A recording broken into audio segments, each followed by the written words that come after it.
રામદેવ મહારાજની કથા, બાપુ રામદેવજી મહારાજની કથા છે ને એ સમજવી અઘરી છે. કારણ કે રામદેવજી મહારાજના મંડળ ગામો ગામ છે અને મંડળ છે ને એ રામદેવજી મહારાજના પરચા બતાવ્યા છે કે રામદેવજી મહારાજે આવું કામ કર્યું. બાકી રામદેવજી મહારાજનો બાપુ ઇતિહાસ જાણવા માટે કોઈ સમર્થ સંતનું શરણું હોય તો થાય, બાકી પતે નહીં રામ. કારણ કે નિજ ધર્મ, નિજિયા ધર્મ ને નિજારી ધર્મની વાત જાણ. નિજ એટલે પોતે થાય એવું સંતો કહે છે. હમણાં આપણા કવિરાજ બોલ્યા હતા કે નામ સમો વડ કોઈ નહીં, જપ તપ તીર્થ યોગ, નામે પાતક છૂટીએ ને નામે નાસે રોગ. કે નામ ગોતવા ક્યાં જવું, નામ કોને કેવું, ક્યાં છે, કેવી રીતે મળે? સમરામ સાહેબ બાપુ કાલ હવારની વાત કહેવાય, 50 થી 60 વર્ષની વાત. ભજન આખી દુનિયા કરે છે બાપુ. ભજન જો સમજાય નહીં તો આ રાતના ઉજાગરા કહેવાય, જાગરણ ન કહેવાય. આખો દી ઢોર વગડામાં સરીને આવે એટલે એ વાઘોલે ને પછી ખબર પડે કે આ ખડનો હવાદ આવો છે. આખી રાત ભજનમાં બેહો અને જો વાઘોલતા ન આવડે આનો હવાદ કેમ ખબર પડે? ભજન છે એ બાપુ જુદી બાબત છે. ભજન ગાવું એના કરતા કરવું અઘરું છે. કરવું એના કરતા જીવન સમજવું અઘરું છે. એનાથી સમજવા કરતા અને જીવનમાં ઉતારવું એનાથી અઘરું છે. અને જો જીવનમાં ઉતરી જાય તો બાપુ જીવનમાં ઉતાર્યા પછી એને જીરવું ને એ બાપુ બધાય કરતા અઘરું છે. હારા બે ભજન આવડતા હોય ને બાપુ, સીતારામ બોલો ને સીતારામ તો આમ આમ માથું કરે, સીતારામ ન બોલે મરી તો તું જાય, સીતારામ બોલ ને. આ જીરવા એવું નથી રામ. નિજ ધર્મનો આ રામદેવજી મહારાજ હરજી ભાઠીને એમ કે છે કે હરજી ભક્તિ કરો તો અગમ ભેદ જાણો, અગમ ભેદ. બાપુ જેની ગમ નથી ઈ વાત છે. તમે અને હું જે જીવવી છે ને બાપુ એ દુનિયા જુદી છે અને સંતો કહે છે એ દુનિયા જુદી છે. કારણ કે આ નથી સમજાતું એ નહીં સમજાય. ઘણા એમ કે છે કે સાધુ સંતોને શું પાવન માગીએ કહો, માગે માગી કોઈ ખાતું નથી રામ. જે દુનિયા દે છે ને, જે સીતારામ કરે છે ને એથી 4 ગણા તો સંતોને ગાળ્યું દે છે. એ તમને નહીં ખબર હોય. સંતોની ભૂમિ છે રામ. હરજી ભક્તિ કરો તો અગમ ભેદ જાણ, કર્મ કરશો ને તો ધર્મ જાહો હારી. બાપુ કર્મ ને ધર્મ ને ભેળું રાખવાની વાત કરી છે. નકરું કર્મે નહીં હાલે અને નકરું તમારું ધર્મે નહીં હાલે. હરજી ભાઠીને રામદેવજી મહારાજે બાપુ ઉપદેશ આપ્યો છે. નિજ ધર્મની વાત હરજી ભાઠીને રામદેવજી મહારાજ બાપુ આ રામદેવજી મહારાજનું જો એક વચન પાડ્યું હોત ને તો આ રાજસ્થાન બાપુ આજ હોનાનું હોત. આજ તમે જોવો તો રામદેવજી મહારાજ અહીંયાથી ભાગીને આય વ્યુ આવ્યો. આપણે સમજવું જોઈએ કે આપણી ધરતીની કઈક તાકાત જુદી હોય. ચાર કરજો. કૃષ્ણ જન્મો ગમે હોય બાપુ, દ્વારકા વ્યુ આવ્યો ગમે એવા તો પડ્યો. અને પાઠની જે પરંપરા છે બાપુ, આજની જે પાઠની પરંપરા આપ જાણો છો બધા, જે પ્રહલાદ વખતની પરંપરા, ત્યાંથી પછી હરિશ્ચંદ્ર રાજામાં, પછી ત્યાંથી ધર્મરાજામાં અને ત્યાંથી બલિ રાજામાં બાપુ તિરાડ પડી ગતગંગામાં. ત્યાંથી જયારે પાઠની પરંપરા ઉભી રહી ગઈ અને સંતોએ બાપુ ઢાંકીને મૂકી દીધું કે હવે આને આ ન કરાય, આ મૂકી દેવાય, સમય આવશે તેદીની વાત તેદી. ગતગંગા કોને કહેવાય? જેસલ, તોરલ, રૂપાદે, માલદે, કતીબસા, ઉરમબાઈ, લાખો, લોયણ, જેતો, ભગત, ખીમડીઓ, કોટવાડ, ડાલીબાઈ, સિદ્ધ રામદેવજી, આ બધાય ગતગંગાના અધિકારી. અને જેના ખોળિયા જુદા હોય ને બાપુ જીવ એક હોય ને એને ગતગંગા કહેવાય. એમાં સ્ત્રી પુરુષ ના આવે, નાત જાત ના આવે. એમાં બાપુ હરિજને હતા, દરબારે હતા, કોળીએ હતા, ભરવાડે હતા, બધાય હતા. આ કતીબસા ને હુરમભાઈ બાપુ મુસલમાને હતા. આમાં આ બાપુ હિન્દુ નો ધર્મ છે ને મુસલમાન નો છે. વો તો સાલા કે આપકા એ ભી પીર है, वो तो કે आपका बड़ा पीर है. મુસલમાન માને. આ હિન્દુ નો મુસલમાન નું જુદું ક્યાંથી પડ્યું મને ખબર નથી પડતી. કેમ જુદું કેમ પડ્યું? આ રામદેવજી મહારાજ ને એવડાય નગર માને જ નહીં, પણ માને છે. શું કામ? ગતગંગાના અધિકારી જે હોય, ગતના જે ગોઠી હોય બાપુ, જે ખોળિયા જુદા ને જેનો જીવ એક હોય ને તો મળદા તો બાપુ આજે બેઠા થાય. આજે ઈ મળદા બેઠા કર્યા મહાભારત આ મહાપુરુષો સંતો. આપણી ધરતીના જે સંતો છે બાપુ એને મળદા બેઠા કર્યા. આપણા ભારતના ઇતિહાસ બોલે છે. એટલે સંતોએ તમને મને શાન કરી છે કે એકઠા થાય છે પણ એક નથી થતા. આવા બધા પ્રોગ્રામ હોય ને ત્યાં બધા એકઠા થાય પણ એક નો થાય. જો એક થઈ જાય ને તો હવારે બાપુ કોઈ એમ ન કે મારા જોડા જડતા નથી એમ કે કોઈ.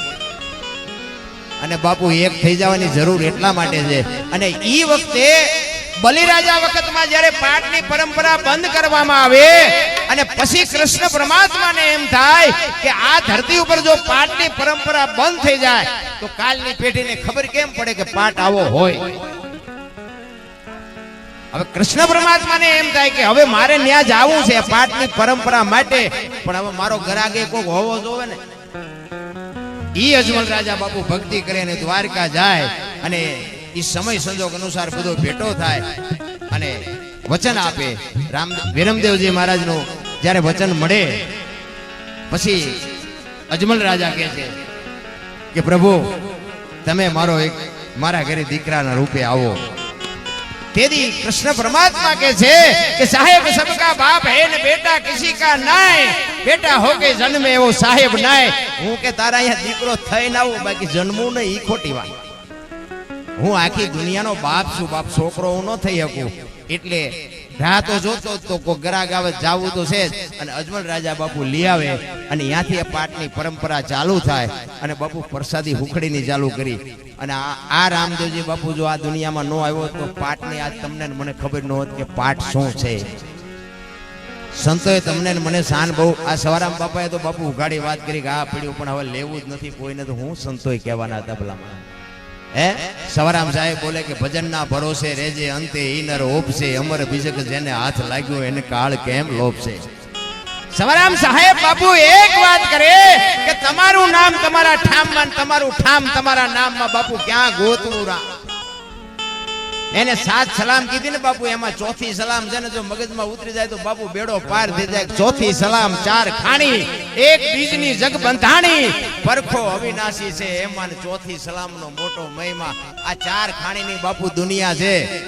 હજી લગભગ ને ખબર જ નથી. પાયું ચડાવે છે આમ કરી નાખું આમ કરી નાખું, એનો વિષય નથી બાપુ. આ બુદ્ધિનો વિજ્ઞાનનો વિષય જ નથી. આ બધું પૂરું થઈ જાય ને, આપણા બારણા બંધ થઈ જાય ને નોલેજ ના, પછી બાપુ આનો ગણે મંડાય. ભજન તો આખી વાત.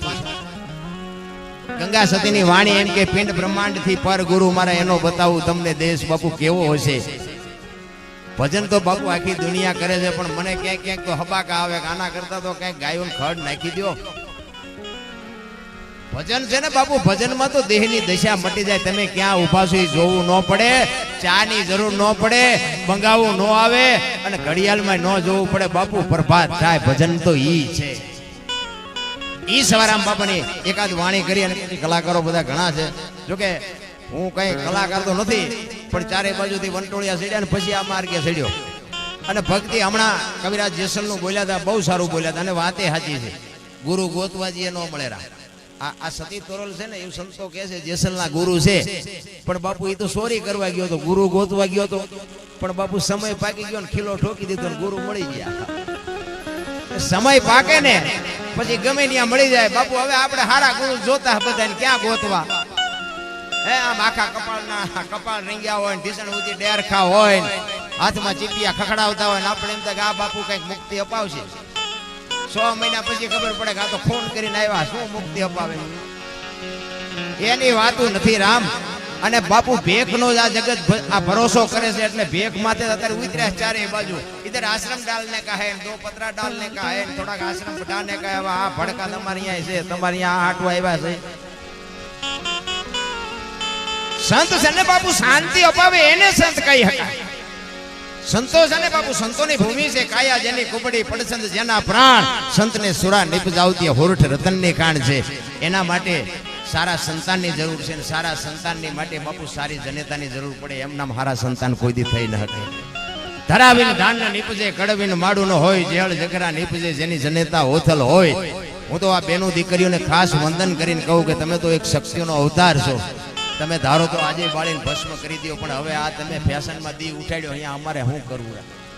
નગર ઇતિહાસ ખોલવાની છૂટ બાપુ, એક ઇતિહાસ તમારે ખોલવાની છૂટ.